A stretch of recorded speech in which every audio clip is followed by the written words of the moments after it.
Hydrides का गुण, और हाइड्राइड्स के गुण में आज हम लोग पढ़ेंगे सहसंयोजक प्रकृति के बारे में।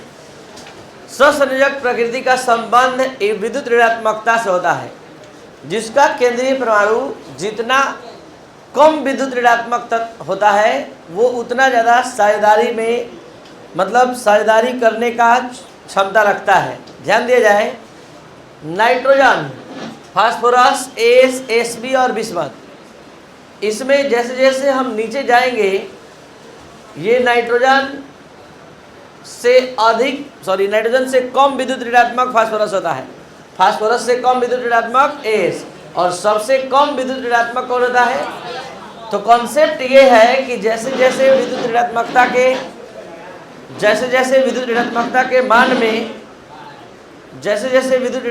के मान में कमी आएगी, सहसंयोजक गुण में वृद्धि होता जाएगा, यानी सहसंयोजक बंधन बनाने की क्षमता में वृद्धि होती जाएगी। अगर तत्व अधिक विद्युत ऋणात्मक होता है तो चाहता है कि हम दूसरे तत्व के इलेक्ट्रॉन को खींच लें, लेकिन कम विद्युत ऋणात्मक होता है तो उसके साथ साझेदारी का भावना रखना चाहता है, मतलब शेयरिंग का। और शेयरिंग का कॉन्सेप्ट आप अच्छे से जानते हैं, कोवैलेंट बॉन्ड का निर्माण करता है। तो यहाँ पर वर्ग में ऊपर से नीचे जैसे जैसे जाएंगे वैसे वैसे विद्युत ऋणात्मकता कम होगा, कोवैलेंट कैरेक्टर बढ़ेगा, तो सबसे अधिक सहसंयोजक बंधन बनाने की क्षमता किस में होगी? BiS3 में।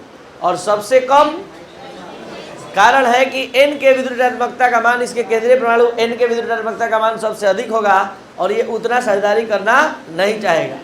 तो यहाँ इसी बात को समझाया गया है, जरा ध्यान दिया जाए। वर्ग में ऊपर से नीचे जाने पर केंद्रीय परमाणु की विद्युत ऋणात्मकता में कमी होती जाती है, जिसके फलस्वरूप वर्ग में ऊपर से नीचे जाने पर इलेक्ट्रॉन की साझेदारी में वृद्धि होती जाती है। इसलिए वर्ग में ऊपर से नीचे जाने पर सहसंयोजक प्रकृति में वृद्धि होती जाती है। अगर एग्जाम में क्वेश्चन आ गया कि BiS3 सबसे अधिक सहसंयोजक प्रकृति रखता है, क्यों? तो हम जवाब देंगे कि BiS3 में सबसे, मतलब जो केंद्रीय परमाणु है वो सबसे कम विद्युत ऋणात्मक है, और कम विद्युत ऋणात्मक तत्व सबसे ज़्यादा सहसंयोजक प्रकृति रखता है, यानी कि साझेदारी करना चाहता है। यही कारण है कि BiS3 की सहसंयोजक प्रकृति सर्वाधिक होती है। इसके उल्टा क्वेश्चन अगर एग्जाम में आ गया कि NH3 के सहसंयोजक प्रकृति का मान अधिक होता है, क्यों? तो जवाब देंगे कि NH3 में केंद्रीय परमाणु नाइट्रोजन है और इसका विद्युत ऋणात्मकता का मान सबसे अधिक होता है। इसलिए ये साझेदारी का कॉन्सेप्ट, यानी साझेदारी का जो क्षमता है वो सबसे कम रखता है। ये चाहता है कि हम दूसरे के इलेक्ट्रॉन को खींच लें, आकर्षित कर लें। तो ये इस कारण से अधिक विद्युत ऋणात्मक तत्व होने के कारण इस NH3 का जो सहसंयोजक बंधन बनाने की क्षमता है वो सबसे कम हो जाती है। नेक्स्ट जो टॉपिक आ रहा है, हाइड्राइड्स का द्विध्रुव आघूर्ण। ध्यान देंगे आप सभी स्टूडेंट, अगर आप 11th क्लास में द्विध्रुव आघूर्ण पढ़े हैं तो आपको ये बहुत अच्छे से समझ में आने वाला है। अगर नहीं पढ़े हैं तो 2 मिनट में समझ लीजिए, क्योंकि आगे के सभी ग्रुप्स में भी बार बार द्विध्रुव आघूर्ण का अध्ययन हम लोग को करना है। और आप लोग अगर नहीं पढ़े हैं तो यहाँ पर आप थोड़ा सा दे रहे हैं द्विध्रुव आघूर्ण का कॉन्सेप्ट, वो भी जान लीजिए। 2 अणु है, एक है HCl और एक है H2 बल्कि यहाँ HCl में जो साझेदारी हुआ है H और Cl के बीच हुआ है। Cl अपना 7 लाया और H अपना 1 इलेक्ट्रॉन और साझेदारी हो गई। H2 में साझेदारी जो हुआ है H और H के बीच हुआ है। अब आप ही बताइए, साझेदारी यहाँ भी हुआ है और साझेदारी यहाँ भी हुआ है, लेकिन यहाँ दोनों असमान परमाणु है, यहाँ दोनों समान परमाणु है।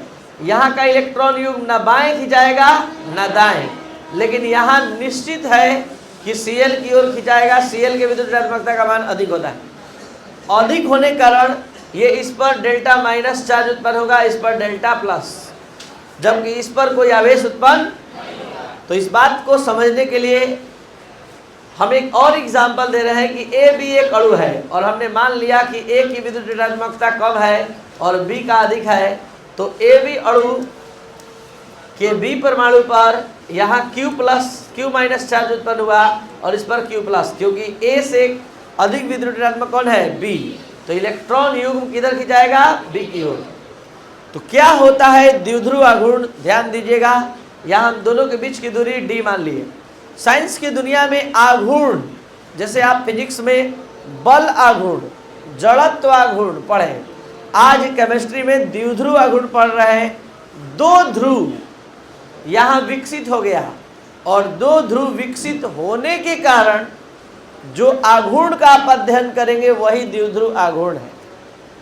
तो यहाँ पर जब भी आघूर्ण निकाला जाता है तो लंबवत दूरी यानी दूरी से गुणा किया जाता है। तो यहाँ किस चीज में गुणा किया जाएगा? तो यहाँ आवेश के परिमाण और दूरी से गुणा होगा, जो मान आएगा उसी को बोलते हैं द्विध्रुव आघूर्ण।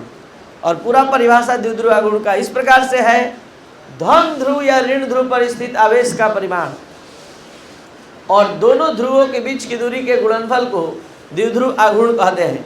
धन ध्रुव पर आवेश या ऋण ध्रुव पर आवेश, दोनों पर देखिए आवेश का परिमाण Q है और दोनों के बीच की दूरी D है। तो धन ध्रुव या ऋण ध्रुव पर स्थित आवेश का परिमाण और दोनों के बीच की दूरी के गुणनफल को द्विध्रुव आघूर्ण कहते हैं।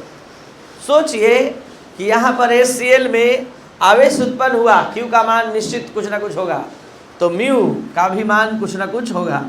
तो म्यू नॉट इक्वल टू 0 होगा क्योंकि Q का मान निश्चित यहाँ होगा, लेकिन यहाँ आवेश कोई उत्पन्न होगा तो Q का मान हो जाएगा 0 और Q का मान 0 तो म्यू का मान क्या हो जाएगा? 0। तो आज हम लोग इस हाइड्राइड्स के द्विध्रुव आघूर्ण का अध्ययन करने चले हैं। इस हाइड्राइड्स के द्विध्रुव आघूर्ण के बारे में जान लीजिए। मेन कॉन्सेप्ट पहले बता रहे हैं। किसी अणु में दो परमाणुओं के बीच विद्युत ऋणात्मकता का अंतर जितना ज्यादा होगा, किसी अणु में दो परमाणुओं के बीच विद्युत ऋणात्मकता का अंतर जितना ज्यादा होगा उसके द्विध्रुव आघूर्ण का मान उतना अधिक होगा। अब आप ही बताइए, केवल हम दो अणु आपके सामने ले रहे हैं, एक NH3 में N और H का बात कर रहे हैं और एक PH3 में P और H के बीच का बात कर रहे हैं। किस में अंतर ज्यादा आएगा, NH3 में कि PH3 में? क्या चीज का अंतर? विद्युत ऋणात्मकता का। इसमें आपको पता है नाइट्रोजन फास्फोरस में कौन अधिक विद्युत ऋणात्मक है? तो इसका जब ज्यादा है तो अंतर इसी में ज्यादा आएगा और इसमें अंतर कम। और कॉन्सेप्ट कहता है कि जिसका दो परमाणु के बीच विद्युत ऋणात्मकता का अंतर ज्यादा होगा उसके द्विध्रुव आघूर्ण का मान ज्यादा होगा। तो NH3 सबसे अधिक द्विध्रुव आघूर्ण रखता है। क्यों? क्योंकि इन सभी में सबसे अधिक विद्युत ऋणात्मक कौन है? नाइट्रोजन। इसलिए नाइट्रोजन और हाइड्रोजन में विद्युत ऋणात्मकता का अंतर ज्यादा होगा और इसके द्विध्रुव आघूर्ण का मान सर्वाधिक होगा, जबकि BiH3 के द्विध्रुव आघूर्ण का मान सबसे कम होगा। क्यों? तो जवाब देंगे आप कि बिस्मथ और हाइड्रोजन के विद्युत ऋणात्मकता का अंतर सबसे कम होगा, सबसे कम आवेश उत्पन्न होगा और सबसे कम आवेश उत्पन्न होने के कारण इसके द्विध्रुव आघूर्ण का मान सबसे कम। इसी बात को यहाँ समझाया गया है कि वर्ग में ऊपर से नीचे जाने पर केंद्रीय परमाणु की विद्युत ऋणात्मकता के मान में कमी होती है, जिसके फलस्वरूप वर्ग में ऊपर से नीचे जाने पर द्विध्रुव आघूर्ण के मान में क्या हो जाती है? कमी हो जाती है। आपके एग्जाम में आ चुका है, ध्यान दीजिएगा। NH3 के द्विध्रुव आघूर्ण का मान सबसे अधिक होता है। क्यों? यही क्वेश्चन आया है। अब यहाँ पर जो कॉन्सेप्ट आप पढ़ने जा रहे हैं ये क्वथनांक पर आधारित है। इसमें जो कॉन्सेप्ट आ रहा है, इसमें एक नहीं दो कॉन्सेप्ट आ रहा है। क्वथनांक का संबंध डायरेक्ट अणु भार से होता है, लेकिन यहाँ पर नाइट्रोजन परिवार में दो कॉन्सेप्ट समझने के लिए मिलेगा। आपको ये बताना है कि इन सभी हाइड्राइड में सबसे अधिक क्वथनांक किसका होगा और क्यों होगा। तो यहाँ पर आपको पहले अलग से एक कॉन्सेप्ट बता दें। हाइड्रोजन बंधन का निर्माण जिस अणु में होता है, जिस अणु के द्वारा हाइड्रोजन बंधन भी बनाने की क्षमता होती है, उसका क्वथनांक सबसे अधिक हो जाता है। कारण जैसे NH3 जो है अपने दूसरे NH3 अणु के साथ हाइड्रोजन बंधन का निर्माण करता है। यही है हाइड्रोजन बंधन। यह हाइड्रोजन बंधन किसके किसके बीच बनता है ये जान लीजिए। हाइड्रोजन बंधन H और O, H और N और H और F के बीच बनता है। तो ये हाइड्रोजन बंधन बनाने की क्षमता को प्रदर्शित कर रहा है कि हम हाइड्रोजन बंधन बना सकते हैं। आपको बता दें कि BiH3, SbH3, SH3 कोई हाइड्रोजन बंधन नहीं बना सकता है। क्यों? क्योंकि हाइड्रोजन बंधन का शर्त है कि हाइड्रोजन बंधन हमेशा या तो H और O, H और N और H और F के बीच बंधन। तो यहाँ पर हाइड्रोजन बंधन क्या है? वैसा बंधन जिसका निर्माण एक अणु के हाइड्रोजन परमाणु और दूसरे अणु के अधिक विद्युत ऋणात्मक तत्व के बीच बनता है, हाइड्रोजन बंधन कहलाता है। हाइड्रोजन बंधन यहाँ देख सकते हैं, एक अणु का हाइड्रोजन परमाणु भाग लिया तो दूसरे अणु का अधिक विद्युत ऋणात्मक तत्व भाग लिया। ये हाइड्रोजन बंधन दो प्रकार का होता है, अंतरअणुक और अंतराणुक। जब दो अणु के बीच हाइड्रोजन बंधन बनता है तो अंतरअणुक कहलाता है, और जब एक ही अणु में बनता है, जैसे कि ओ नाइट्रोफिनोल, यहाँ पर देखिए हाइड्रोजन बंधन हम दिखा रहे हैं, और यहाँ हाइड्रोजन बंधन आप सभी स्टूडेंट देख पाएंगे, एक ही अणु में हाइड्रोजन बंधन बन गया। यहाँ दो अलग अलग अणु दो जगह से आए और तब हाइड्रोजन बंधन बना, तो ये अंतरअणुक हाइड्रोजन बंधन है और ये अंतराणुक। तो ऐसा अंतरअणुक हाइड्रोजन बंधन बनाने की क्षमता इसमें है। यही कारण है कि NH3 का क्वथनांक सबसे अधिक होता है। अब आपको बता दें कि क्वथनांक वास्तव में अणु भार पर निर्भर करता है, और अणु भार के आधार पर अगर हम बात करें तो आपको अपने से समझ में आ रहा है कि सबसे भारी भरकम कौन है। जितना नीचे जाएंगे अणु भार बढ़ेगा। NH3 से ज़्यादा अणु भार कौन होगा? PH3। PH3 से कौन होगा? ASH3। और सबसे अधिक BiH3। तो यहाँ दो कॉन्सेप्ट लागू होगा, सबसे हल्का होने के बावजूद, सबसे कम अणु भार होने के बावजूद NH3 का क्वथनांक सबसे अधिक हो गया। क्यों? क्योंकि NH3 अपने अणुओं के बीच हाइड्रोजन बंधन बनाता है। कम अणु भार होने के बाद भी इसका क्वथनांक अधिक हो गया, जबकि अन्य यौगिक का क्वथनांक उससे कम हो गया। लेकिन अन्य यौगिक में अब कौन सा कॉन्सेप्ट लगेगा? अणु भार का। तो BiH3 उससे कम, SbH3 सब उससे कम, ASH3 सबसे कम अणु भार होगा। तो याद रखेंगे आप सभी स्टूडेंट कि इस चारों में अणु भार का कॉन्सेप्ट है कि जिसका अणु भार अधिक उसका क्वथनांक अधिक। यही कारण है कि ये क्रम पलट गया है यहाँ पर। तो अब चलते हैं आगे। ऑक्साइड के गुण के बारे में अध्ययन करने जा रहे हैं। उससे पहले ऑक्सीजन के प्रति क्रियाशीलता, ऑक्सीजन के प्रति क्रियाशीलता या नाइट्रोजन परिवार के ऑक्साइड। सबसे पहले तो आप अच्छे से देख लीजिए, नाइट्रोजन परिवार के द्वारा, नाइट्रोजन परिवार के द्वारा इतना सारा ऑक्साइड का निर्माण होता है। और देखकर आप हमको जल्दी से बताइए वो कौन सा तत्व है नाइट्रोजन परिवार का जो सबसे अधिक ऑक्साइड बनाता है? नाइट्रोजन। तो अब इसी पर सवाल बन गया कि नाइट्रोजन ही क्यों इतना ज़्यादा ऑक्साइड बनाता है, फास्फोरस AsHB क्यों नहीं बनाता है? तो जवाब है कि नाइट्रोजन और ऑक्सीजन दोनों अपने वर्ग का सबसे छोटा तत्व है, और दोनों मिलकर पी बॉन्ड का निर्माण करता है। यही कारण है कि नाइट्रोजन और ऑक्सीजन के मिलने से सबसे ज़्यादा ऑक्साइड का निर्माण होता है।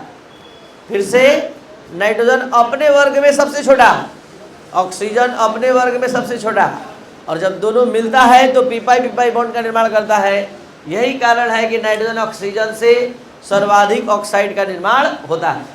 इसी बात को यहाँ पर आपके क्लास नोट्स में लिखवाया गया है, जो पहले क्वेश्चन का आंसर बन गया कि नाइट्रोजन इतने अधिक ऑक्साइड का निर्माण क्यों करता है। दूसरा,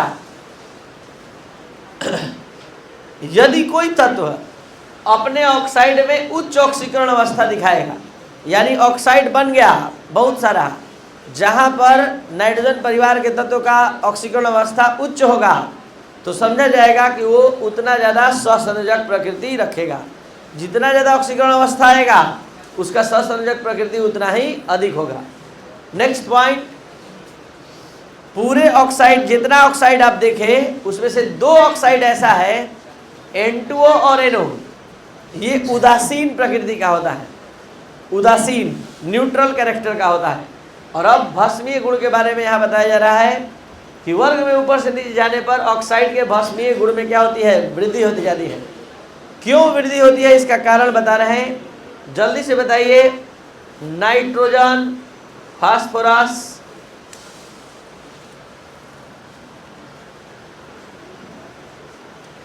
नाइट्रोजन फास्फोरस दोनों क्या है? अधातु। Sb क्या है? उपधातु। और बिस्मथ तो वर्ग में ऊपर से नीचे जाने पर लगातार धात्विक गुण क्या होता है? बढ़ता जाता है। और धातु का ऑक्साइड ज्यादा भस्मी होता है, धातु का ऑक्साइड ज्यादा भस्मी होता है। यही कारण है कि यहाँ वर्ग में ऊपर से नीचे जाने पर भस्मीय गुण में वृद्धि होती है। तो इस पर आधारित एक क्वेश्चन है कि N2O3, P2O3, H2O3, Sb2O3, Bi2O3 में सबसे अधिक भस्मीय प्रकृति किसका होगा? Bi2O3। और अगर यही चीज आपको पेंटा ऑक्साइड में पूछ दिया जाए कि पेंटा ऑक्साइड में बताइए N2O5, N2O5, P2O5, Sb2O5 और चौथा हो गया H2O5 में सबसे अधिक भस्मीय गुण किसमें होगा?